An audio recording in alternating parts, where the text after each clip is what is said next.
Hello, good afternoon, and welcome to our Black Futures Month Roundtable presented by Scholas, Diverse by Design, and Enterprise Talent Solutions. I'm your host, Omoanatse McCarther, and I'm excited about today's discussion, and I hope you are too. Scholas, Diverse by Design is the preeminent leadership resource in how to deliver and retain diverse technology talent. We underscore the importance of action through data, insights, and partnerships to improve the tech industry, leading to increased innovation, greater productivity, higher retention, improved decision-making, and better business outcomes. According to the latest research from Boston Consulting Group, diversity is a key driver of innovation, finding that diverse teams produce a minimum of 19% more revenue. We know the war for tech talent continues, despite the headlines about nationwide layoffs. Scholas Enterprise Talent Solutions helps companies not only find the new talent they need, but upskill and reskill the talent they already have. Nearly every single company in America is in need of tech talent. Talent resourcing is no longer a luxury, but a competitive advantage for our nation's employers, from blue chip companies to innovative startups, financial institutions to healthcare providers, and more. At Scholas, we're in the business of unlocking potential and changing the face of tech. That's why this Black History Month, we're celebrating the contributions of Black technologists, past and current, as we do our part to create Black tech futures. We stand on the shoulders of those who came before, who unlocked potential, who blazed the path for technologists of today to succeed and thrive. I'm proud to share that in 2022 alone, Scholas trained more than 1,600 Black technologists for high growth careers in technology. That's 1,600 strong Black futures created, contributing to the company's bottom line and their local communities. But so much more needs to be done. According to the latest analysis by McKinsey and Company, Black talent makes up only 8% of the technology workforce and only 3% of technology C-suite executives, despite massive investments into diversity, equity, and inclusion. I'm confident that today's Black Futures Month Roundtable will bring to light best practices, strategies, and solutions to create more Black tech futures. And that brings me to our guest. I'm honored to be joined by powerhouse Black leaders for this dynamic roundtable conversation. First, I'd like to welcome Oche Idoko to our virtual stage. Oche is Director of America's Cyber Technology Data and Change Risk at Barclays and brings decades of technical expertise and passion for citizenship. Thanks for being here, Oche. I'm looking forward to our conversation. Next, hi, Oche. Next, please join me in welcoming Damien Howard, Chief Enterprise Solutions Officer at Scholas. Every day, Damien and his team counsel C-suite leaders, executive directors, vice presidents, and more, building sustainable technology talent pipelines and retention strategies to ensure companies are fit for the future. Damien is passionate about Black technologists, having dedicated more than 2 decades of his career to Scholas and our transformational work coast to coast. Welcome, Damien. Omoanatse. Hi. And completing our roundtable today is Athenia Siggs from Ernst & Young LLP. At EY, Athenia is a senior leader in technology consulting practice, leading teams from proposal to analysis and solution delivery. She is an outspoken advocate of diverse talent, contributing to the bottom line, and I'm delighted she's bringing her perspective today. Good afternoon, Athenia, and again, welcome, Oche, Damien, and Athenia. So let's get started. Let's look back at Black technologists who have paved the way. I love to learn more about Black technologists that each of you admire and why. For me, I'm so inspired by Ursula Burns, the former CEO of Xerox. Ursula was the first Black woman to lead a Fortune 500 company when she was promoted to CEO in 2009. I'm still dismayed that this achievement only occurred a little more than a decade ago, but Ursula paved the way for Tashonda Brown Duckett and Rosalind Brewer, 2 Black women CEOs leading Fortune 500 companies today. For me, representation is everything, and there's such power in seeing people that look like you in roles such as hers. Ursula, thank you for paving the way for women like me.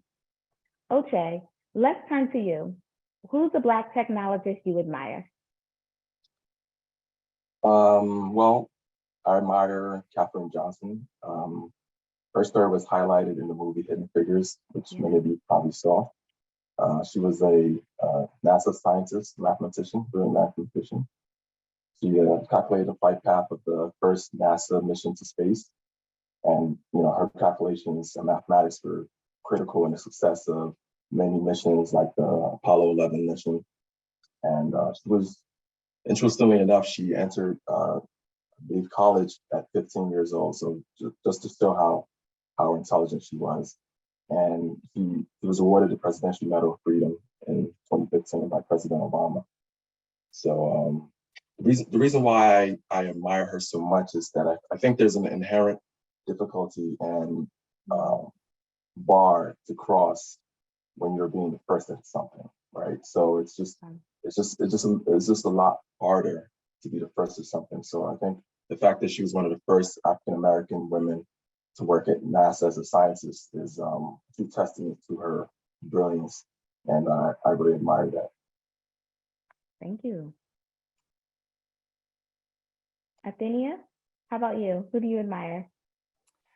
For me, I'm a big fan of Jasmine McNeely. She is I guess you would call her a public interest technologist. She's also a professor at the University of Florida, and she's an attorney. But she's done a lot of work in advocacy for privacy as a right, just like we have the ability to control how we present ourselves to the public in our real lives. She's advocating to retain that online, and she really helps promote this in a policy forum with governments and corporations.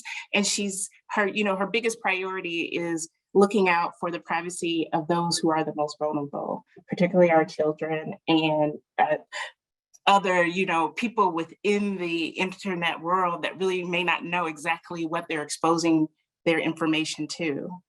Another person I really admire is Tarazio, or I'm saying his name wrong, Tarciso Silva. He is a Brazilian technologist working in the voice AI arena. He's done a lot to get language modeling inclusive for all types of accents and languages around the world. So right now, a lot of the things that are done within AI are very much English-based, US English-based. And so he is really expanding the library of training materials that folks can use to get everyone participating in the way that they normally speak. Oh, I love that, Athenia. Thank you. Damien? Sure, thanks for that. So when I think about technologists, I'm thinking about Dr. Mark Dean of IBM, who's sort of like a Black tech hero. I'm fascinated by Dr. Dean because he holds 3 of the 9 original patents for the personal computer and was also the co-creator of the first IBM personal computer, which was released around 1981, I believe. He also had a long and successful career at IBM, retiring from the blue chip company as the CTO, the Chief Technology Officer for the Middle East and Africa in 2013. He was also the first African-American IBM fellow and was bestowed with that honor in 1995. And today, Dr. Dean holds more than 40 patents. His curiosity, at least in my view, his curiosity, his intellect and passion for technology is just very evident. And when we talk about an inspiration, I think Dr. Dean really checks off all the boxes. All right. Ursula, Catherine, Jasmine, Tarciso, Mark, what incredible trailblazers. So many inspiring leaders, many of whom are still making a difference today. I really enjoyed learning more about these leaders, but each of us is a leader too. Let's turn inward and talk about our own journeys, and I will kick us off. I myself started off with a long career in the healthcare field as a nurse in 2 core areas of correction and mental health, which are both very important to me. And I found myself being very passionate in advocating for others. I saw the value in becoming compensated for my passion and sought out opportunities that would allow me to be an advocate and change maker for others and their organizations. And that is what led me on my journey to being a DEI practitioner. I joined Scholas as Senior Director of Diverse by Design last summer. And the power we hold to change the perception and reality for so many diverse technologists is humbling, and I'm honored to serve in this role. Damien, can you please share with our audience more about how your journey is and how did you arrive at Chief Enterprise Solutions Officer at a $50 million national nonprofit? Of course, Omoanatse. But first, let me just commend you and celebrate you. You are a passionate advocate, and you're leading such important work as a DEI practitioner. So I really applaud you. Thank you. More than 20 some odd years ago, and I'm not going to divulge my age because that's nobody's business. But over 20 years ago, our CEO took a chance on me because he saw my potential. He saw the talent within me. When I first joined Scholas, I didn't have all of the qualifications that was needed, to be really honest with everybody on this call right now. What that taught me, what I mean by what taught me, by not having all of the qualifications and not checking off all the boxes to be inside of the initial role that I landed in inside of Scholas, it taught me that everyone is new to any role that they're stepping into. That's number one. No matter if it's you're stepping into a CEO role, if you was a CEO and you're stepping into a new CEO role at another organization, you are new to that role. And over the years in my own career, I learned how to destroy that pesky and powerful enemy called the imposter syndrome. And by destroying that self-destructive lie, it created a new mental space for me where I leaned into continuous learning and always looking for ways to sharpen my skill set, which had catapulted me to where I am today. So after I did that, meaning after I destroyed the whole imposter syndrome, I quickly realized that what I did have was motivation. What I did have was an unmatched drive. I had the curiosity and I had the undying desire to learn. And I realized that those items, and that's just a few, are qualifications. And I want to share that with everyone. Sometimes as employers and even as employees, we're looking at the wrong qualifications. There's so much that we have up underneath the hood of who we are. And if we just start to do a little bit of excavation, if we dig a little bit deeper, you'll find out that you have so much more to offer. And sometimes you just have to get out of your way and stop creating your own barriers. So over the years, I simply just continue to upskill myself and have grown into this business critical role as a Chief Enterprise Solutions Officer at Scholas. And again, I've been here for 23 years now, and there is just so much power in investing in skills and unlocking potential. Our leadership at Scholas gets that, and I'm just one example of that focus within this powerful and storied organization. Oh, that's very powerful, Damien. Thank you so much for sharing that. Of course. Athenia? So when I went to school and got a BA in economics, and when I came out, I thought I was going to be an economist. So I joined the Federal Reserve and worked in economic research there. But soon just discovered that I was too far away from like the practicalities of what people actually do with the money, and went back to school, got an MBA, and majored in finance and international business, and came out working for Hewlett-Packard. So finance and corporate finance, the finance industry in general has always been such a big user of data. They've had a systems component as soon as Excel and other things were released. Finance was right there. So the more I worked in corporate finance in different roles, the more exposure I got to the technology, and eventually landed a role in consulting with IBM first. And the type of challenges that you're exposed to in consulting are typically, broad reaching. You're looking at a total function, or you're looking at a total process. And I found that really, really exciting. It's sort of curious because once you get into things, you start to build your own network, and then people started recommending me for roles, which was surprising. That was not something I expected in my career. And honestly, corporate America is new to me, new to my family. It wasn't something that we grew up in. So the networking and looking at positions and trying to craft, how do you want to grow your skill set was really new. And at the beginning, I sort of faltered. I got really sort of pigeonholed into a particular accounting process. And it wasn't until one of my mentors that actually I grew up with, I used to babysit for her kids. She said, you know what? It's a bigger world than accounts payable. You gotta sort of branch out a little bit. And she encouraged me to take some risk, and I did that. Even in my consulting career today, I was recruited into EY by a friend, and EY is a networking organization. So that's a skill that I really had to keep growing and developing. But the more I do it, the more I am really, really encouraged now by the way data sets are growing, by the way people are using data, both within the finance function and in the finance world and just broadly. So that's my story.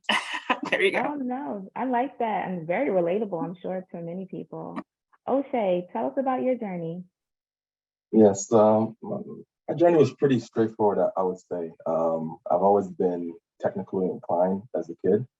So I've always pursued like math and science, I've always been good at that.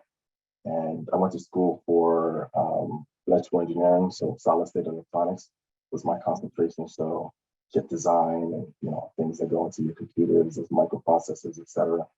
And I also got my master's in computer science. So both, on the hardware side and the software side. So that's really the background. So I'm a problem solver by nature. So I was able to take that kind of skill set and, early on in my career, I did a co-op at IBM. IBM has been mentioned several times. So there's a connection there, but I did a co-op at IBM, and that was a great experience in the fact that I was customer facing, right? So it was an innovation center. So that taught me early on how to kind of interact with people and not just be on your desk doing something, right? You have to, develop these people skills. And then from there, I pretty much went to a consulting firm called Mycroft, and they were acquired by EY. That's another connection there. So, and the thing about EY, I second what Athenia was saying, is just when you're in a consultancy, right, that you're the expert, you have to kind of learn very quickly and sink or swim. So that kind of hardens you and prepares you for later on in your career when you get into these leadership positions.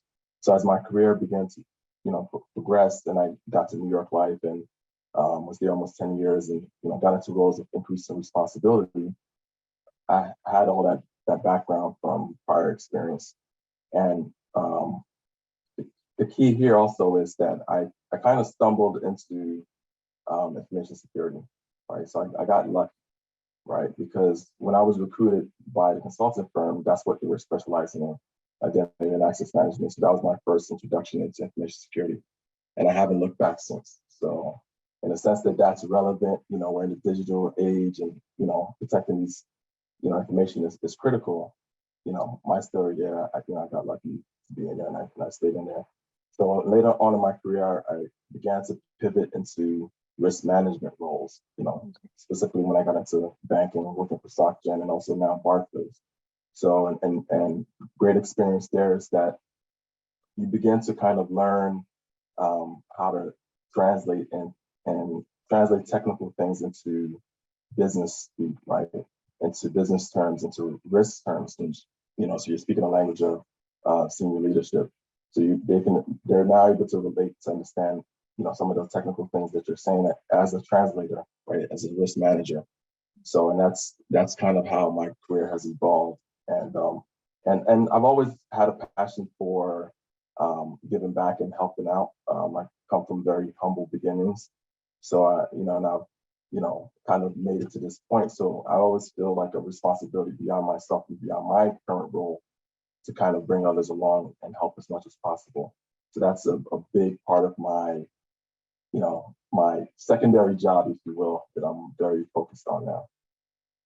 Thank you. I loved hearing about each of your experiences, which only leans into more of the fact why each of you are here and being a part of this experience. So again, thank you for sharing. So how do you help create and nurture Black futures? I'd love to learn more about, your approach at your company or personal initiatives and activities that you are involved in that are integral to diversity, equity, inclusion, and belonging. Athenia, let's hear from you first. So EY has a variety of programs for mentorship. And mentorship to me is important because it allows a relationship to go through several phases. One of the programs I work with is, it's called MAPS.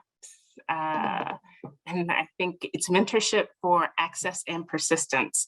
So it's a college program that pairs EY leaders with folks in 11th and 12th grade, typically within an urban setting. Typically there's sort of a racial component. It's not necessarily always an African-American with an African-American, but it is typically a group of folks that are underrepresented.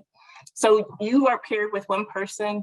Your goal is to help them to get into college. That's your raison d'etre. So you help them in, the classes that they take, in any issues that they may face. And, again, college was somewhat new in my family. So particularly paying for college, putting that together was a challenge. So there's a lot that you try to expose people to, so they realize there's options out there and that they can go. Even if they don't decide to go to college, there are other paths that people can take, particularly in information technology. There's a lot of different certification programs, and the mentorship relationship doesn't have to stop once people get into college or get out of high school. So that program has been at EY for my entire tenure at EY, which is going over 7 years. And I'm sure that the impact that it's had, you can feel it when you're in the room with the high schoolers, and you can also hear it in the conversations that people have once they leave the room. So beyond work, there's a lot of mentor type activities that I get involved with my church. And these are things with just getting people comfortable with public speaking and essay writing. And I'll go back to this again, in networking to get work, because that's just how, being able to walk into a room and introduce yourself and engage in conversation and discovery with other people is a really key skill. So the more I can do that, I'm up for that all the time, anywhere. Oh, I like that, Athenia, because I think sometimes people underestimate there's a component of DEI that we don't talk about a lot, and that's access. So just having those mentorship programs is giving access. So I really do enjoy hearing that. Oche, I would like to hear from you at this time. Sure. So I'm a firm believer in doing as much as possible, right? So at different levels, so internally and externally. So I'm involved in, externally I sit on the board of Testing the School. That's focused on, test education for underrepresented. And I feel like that's, my external reach and, part of, philanthropy and things like that I get involved in. Always try to take advantage of things like, the Wall Street walks and, things like that, the Heart Association and et cetera. But one of the great things about Barclays that I really, really love is that Barclays citizenship team are fantastic, and a lot of the things that they curate. So there's a lot of opportunities to get involved in anything, right? So whether you're hands-on volunteering somewhere, whether you're doing mock interviews, for Scholas or leadership coach for Braven, and different activities like that I've personally been involved in. But then also at the same time, I think it's upon all of us really to not wait on that as well. If you're truly passionate about this, reach out to colleagues, junior colleagues, mentor them. Take those opportunities when you're meeting and greeting with someone, and build those relationships organically, not necessarily waiting on these programs that the companies have to kind of run. So I'm involved in those organic things as well as the formal programs. So I think it's important to kind of touch all bases as much as possible. Okay, Oche, my key takeaway from what you just said is don't wait, because a lot of people do wait. So don't wait. I like what you said there. Damien. Sure. So I want to talk about Scholas just a little bit, and then one of our learner stories, because I believe it's relevant and impactful. So since Scholas started in 1995, diversity, equity, and inclusion has simply just been a part of our core and embedded in our DNA. We envision a technology sector that is as diverse as the customers that it serves. So 85% of our learners are people of color, with the majority being Black technologists. That means that we are a prime source for Black talent for our nation's employers. You see, one of the things that I realized, and one of the things I stand by and why I've been at Scholas for so long, is that Scholas doesn't just train our learners and the skills that they need, but we also connect them to high growth careers in technology. So take Haji, for example. Haji was a graduate from our Chicago campus in 2020. He lost his job during the pandemic, got skilled up in tech through our tuition-free training, and immediately was employed in a tech role, making more than he has ever made before. 2 years later, just 2 years later, he has doubled his earnings and was promoted into a prestigious technology apprenticeship with a full benefits package and additional opportunities for growth. When you talk about impact, when you talk about DEIB, when you talk about real substantive impact on a trajectory of someone's life, career, and the impact that they can have on their family, Haji is a perfect example of that. Now, that's a strong start to a bright and transformative career. Now, let me shift gears just a bit, just to talk about our enterprise talent solutions, which is relevant to your question. So in my role as Chief Enterprise Solutions Officer, I lead our Scholas Enterprise Solution Talent Solutions Network and our work where we consult and we counsel hundreds of employer partners as it relates to their IT technology talent needs. To put it simply, as technology advances, so do we. We help our employer partners scale in a dynamic way as their tech needs change. We believe that the talent development and acquisition strategy has to be equally dynamic, and it has to match the velocity of change within each and every industry that we connect with. So we also help companies update and refine their nuanced IT talent demands, as well as assisting them with crafting powerful upskilling and reskilling curriculums that will retain and grow existing talent. I can strongly and firmly and confidently say that we are experts in this space. And we have developed muscle and we have deep experience with helping companies make these transitions. We know how to tactically train for the needs of right now, and we know how to scale for what's coming tomorrow. In addition, I would be remiss if I didn't mention diverse by design. So one of the biggest ways that I believe that I'm involved in DEIB work is through diverse by design. So nearly, I believe almost a decade ago, I believe our nation was at a tipping point where more and more research was building the business case for diversity. At Scholas, we've always known the positive impacts to be true, but for some reason, every industry keeps trying to test and qualify whether or not diversity actually works, which is sort of crazy to me. That's when it came up. That's when I came up with this initiative out of pure frustration. Most people will tell you a long drawn out story about there was some mathematical equation that pushed them off into this edge. I was just upset that we keep vestibuling around how do you do diversity and what's the impact and what's the value when it's been documented by several validated streams and sources that this just simply makes good business sense. So I came up with Diverse by Design, and I tapped my partner, Ken, to get this off the ground. Ken Walker, he leads our diversity charge internally. He's amazing. And I would not have been able to get that off the ground without his partnership. So thank you, Ken. But originally, Diverse by Design was a national conversation series designed to collect best practices, learn from other industry leaders, and really begin to share what was successful and what was the best practices and strategies that you could use to implement DEIB best practices, and making sure that companies were doing the best that they could to transform their workforces.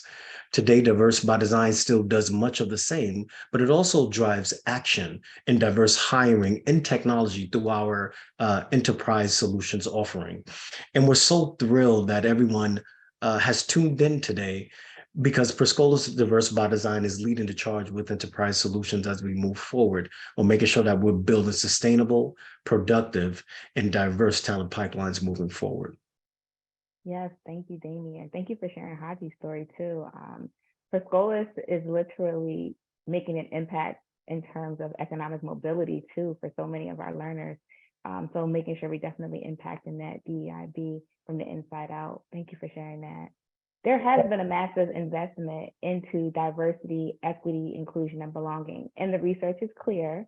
Diversity makes good business sense. I'm curious to learn from each of you, how does DEIB, diversity, equity, inclusion, and belonging, and Black talent in particular, make a difference in your company's bottom line? Oche, get us started. What impact have you experienced at Barclays? Well, to be honest, I second what Damien was saying.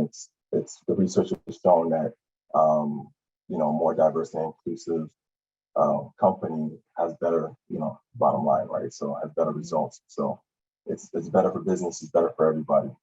And so I think it's important to kind of touch as many of those bases as possible as you can.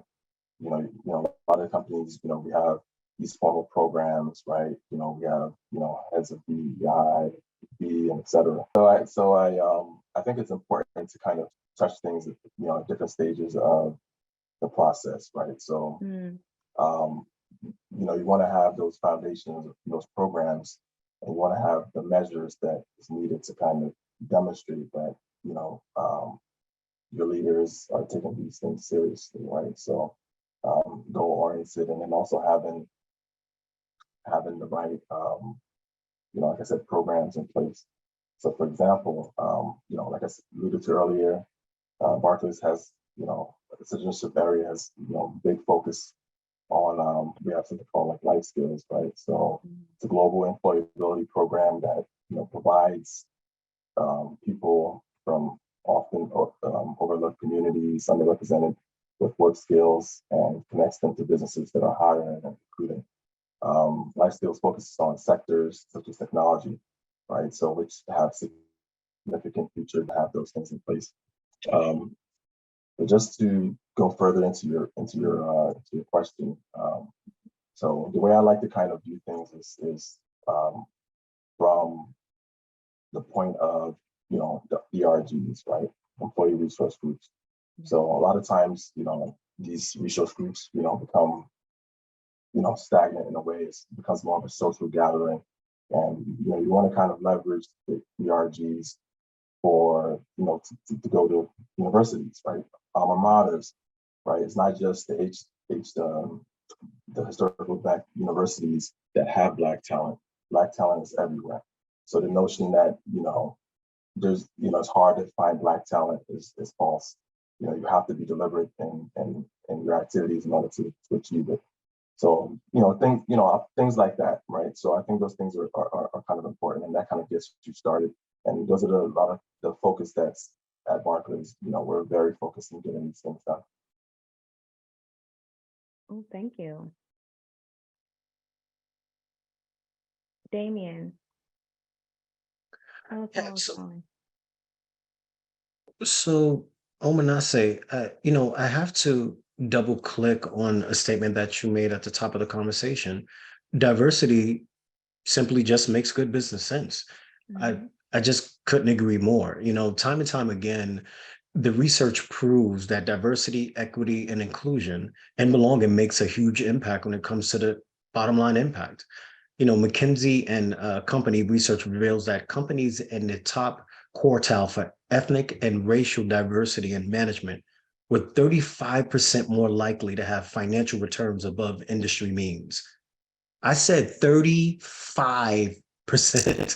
Just had to double down on that very clearly, because at some levels, I have to be honest, I don't even know why we are still trying to quote unquote validate the impact of DEIB when it's very, very clear. We have tons of smart individuals leading organizations, and we're still vestibuling around whether or not this makes sense, and the numbers are in. The jury is out. 35%. The ROI is just undeniable.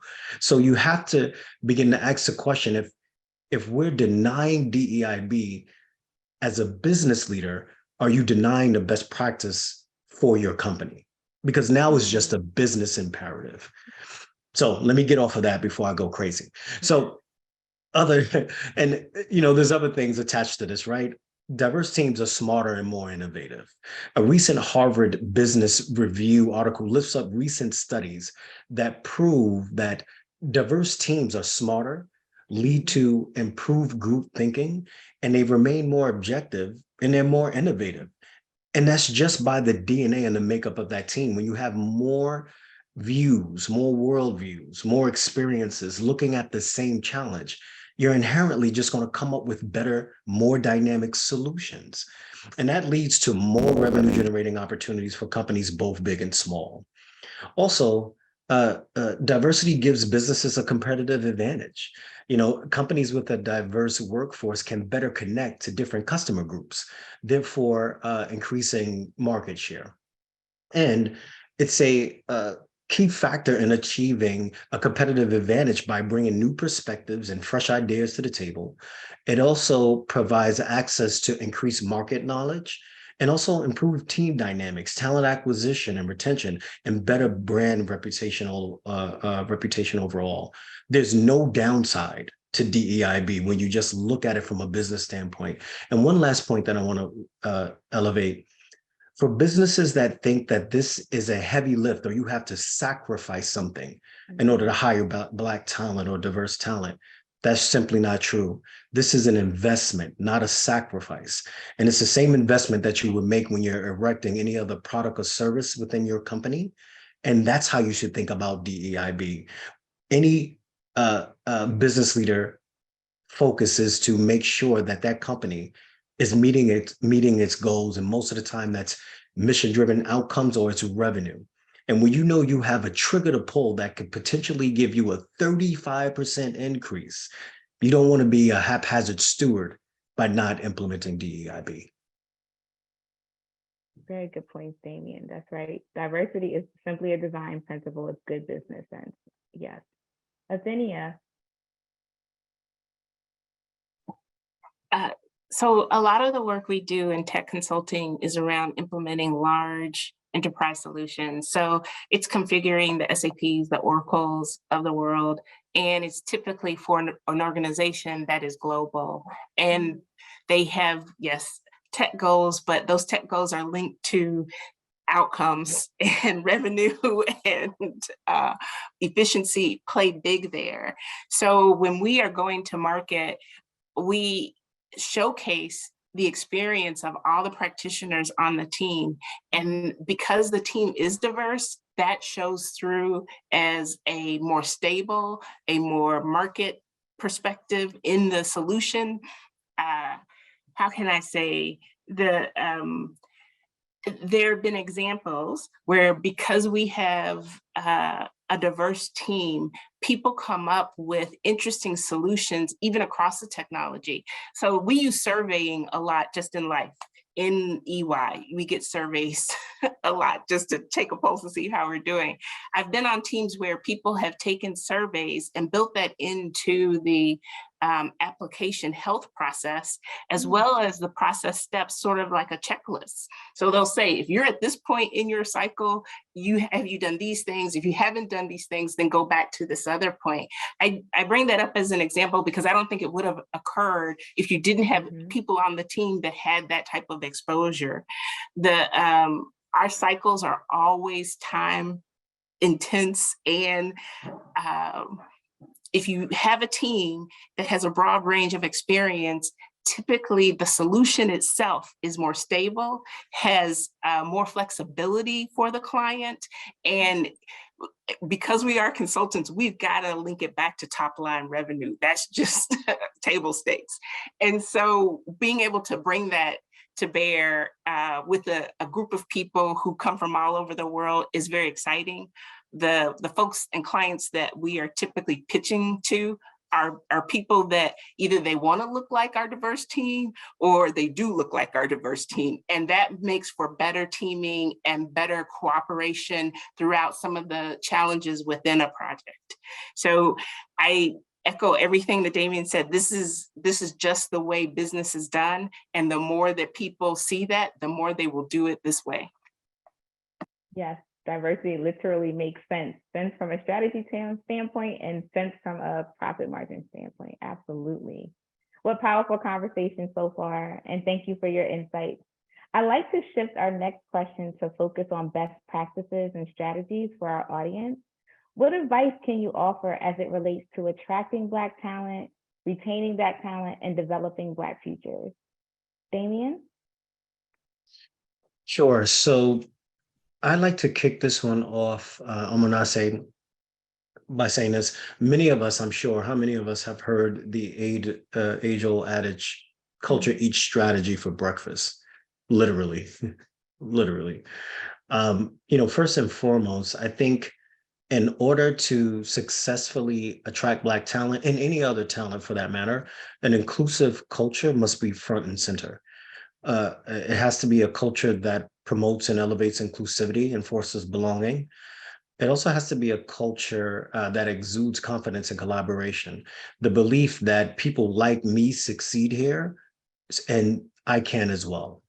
So McKinsey found that 39% of applicants decided against pursuing or accepting a job offer because of a perceived lack of inclusion at a company. When our culture is not correct, you simply miss out on talent, and the potential negative impact on bottom lines is just top and bottom lines is endless, literally. And then let's talk about sustainable talent pipelines. Being intentional in developing sustainable pipelines of diverse talent is essential. I'm going to be provocative and bold for a moment and challenge, leaders and decision makers that are tuning in today and that will watch, this conversation to reconsider things like universal mandatory 4-year degree requirements for technical roles. This is a barrier to entry for so many skilled, valuable, and talented Black technologists and diverse technologists across the country. Opening up the aperture to increase diversity of background and diversity of experience will definitely help organizations attract and retain more Black talent and more diverse talent for that matter. It's a business imperative that drives profitability, increases performance, and grows retention. So, when we really think about it, and you'll see this in all of our marketing collateral and what we're really pushing throughout the market now, we're telling advising our companies to stop buying talent and start building talent with the same dollars that you're spending. When we talk about building sustainable pipelines, we're talking about using those dollars in a way that's much more immersive, tactical, strategic, and really answering and solving for those current pain points that C-suite decision makers are dealing with currently. C-suite decision makers are dealing with constrained and truncated budgets, but they still need the IT talent to move their business engines forward.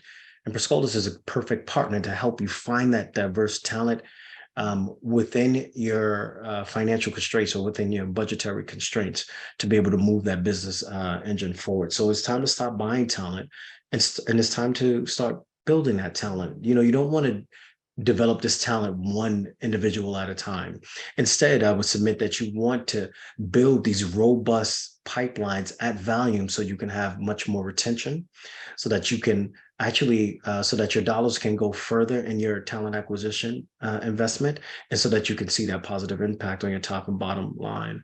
When you think about this in its purest form, having a reliable and sustainable source for well-skilled, talented, diverse technologists that's ready to make a difference on day one can be transformational for any organization across the country. That's very true. Athenia, tell me how you feel about retaining and attracting Black talent.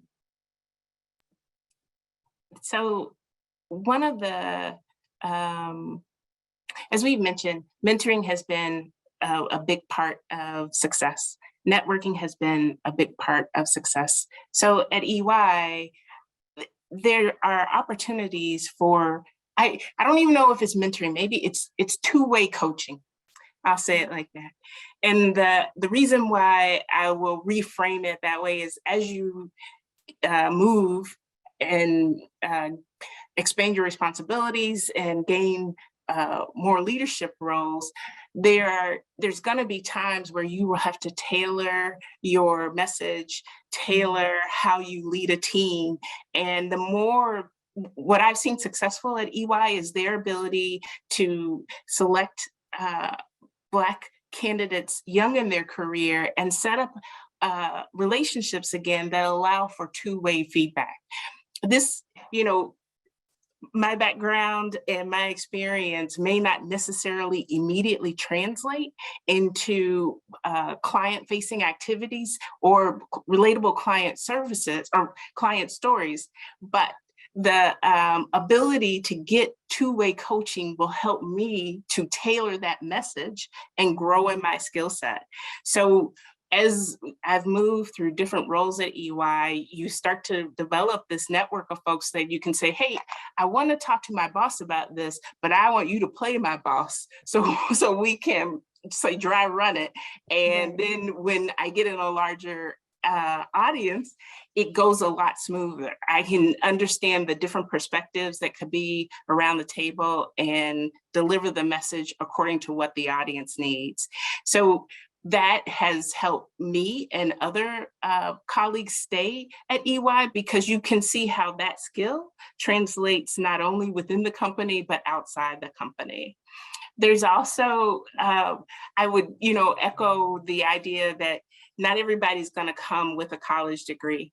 And to the extent, particularly when it relates to IT, to the extent that you can evidence your ability to do a task, EY is very welcoming of those type of skills and hands-on keys. So it is more about what folks can do, and that makes people feel good about the organization because they are interested in results. So when you know what you're being graded on and you know you're doing that, it makes you want to stay and it makes you want to be successful there. Thank you for sharing that. Oche, can you tell us about Black talent? Absolutely. So this is a great topic specifically because it kind of covers the three of the stages of the problem, right? Mm-hmm. So attracting the talent, developing or growing the talent when they're there, and then retaining the talent. So just to unpack everything a little bit, as far as the attracting the talent, I alluded to earlier. I said it's not just there are enough of us out here. Just they have to go looking. They have to be deliberate. They have to want to look for us, and so you have to build the right strategies to do so. You can't just do the cookie cutter stuff. Just go into the HSBC views. You have to go everywhere. You have to engage those that are at the company, those that are champions, or even allies. For example, those that care about this particular thing, and engage them and have them go to these universities and recruit the talent, right? So it's almost cyclical in a way because as the diversity grows, the more attractive that place is for people, for underrepresented, right? So if you're the only one there, it's a very different story than once we're getting people in. So it's in everybody's interest to kind of grow the tent, if you will, and keep it going. And the second portion about developing the talent, it's critical because if you start to feel like you're not progressing your career, then you move somewhere else, and then that company has to start over again. And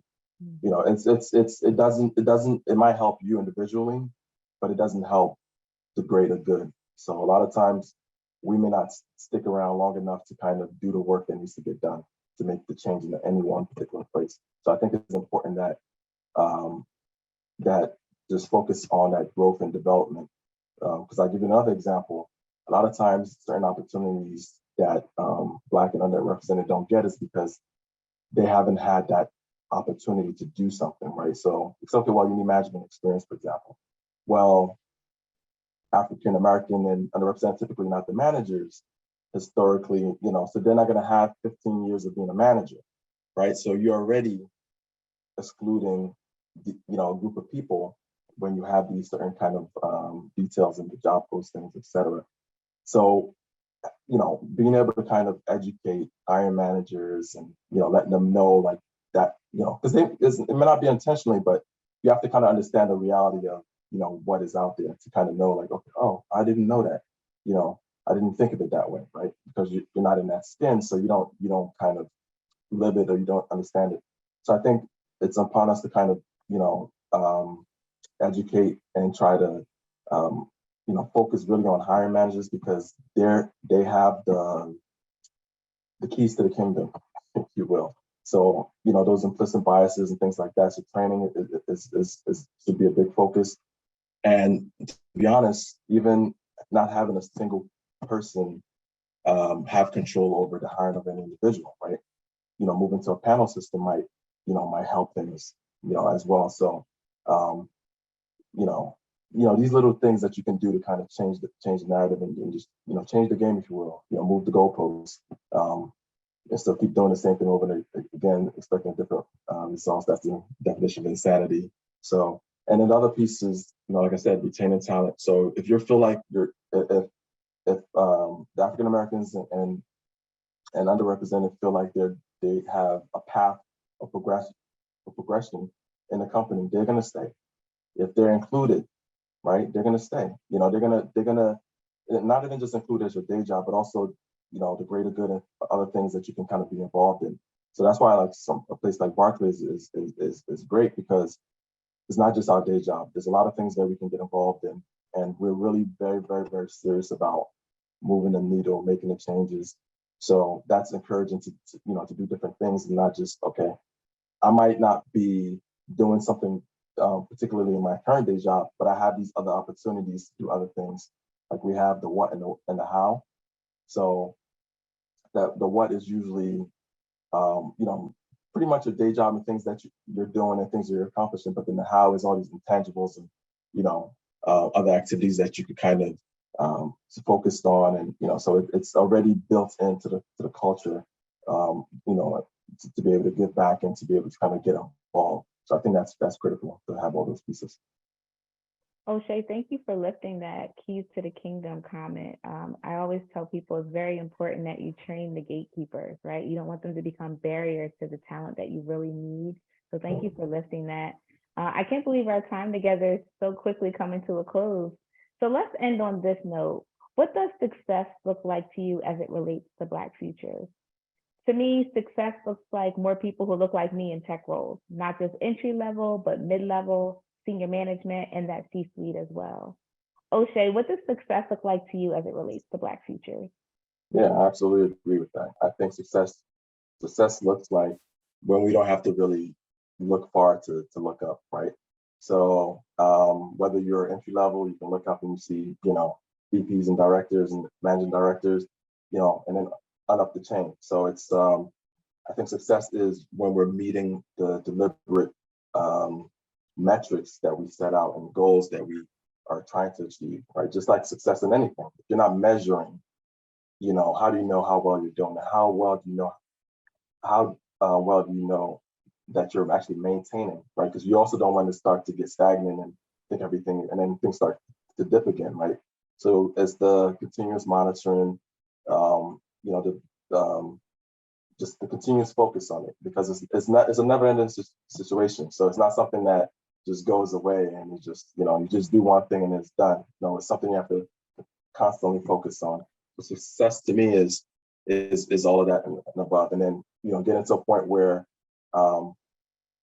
these things are just BAU, right? So I think being BAU is critical in that. So it's not just this initiative or this project or this program. It's part of what we do. It's part of the culture, right? That's success when it's just interwoven and embedded. Thank you. Damien, Black futures. Sure. So First, I'm motivated by Oche and Athenia's comments, and thank you for everything that you're elevating. Success for me is more people like me, like us, in technology careers, and not just in technology careers, but thriving in these careers, driving impact for organizations and increase revenue performance.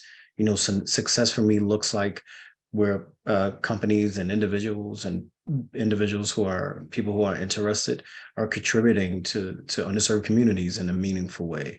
Success is giving diverse candidates and people of color equal opportunity to compound wealth and change the future for themselves, their children, and their families. There's a generational difference that we can make here, but we have to be bold, we have to be brave, and we simply have to do the work. So that's what success looks like for me.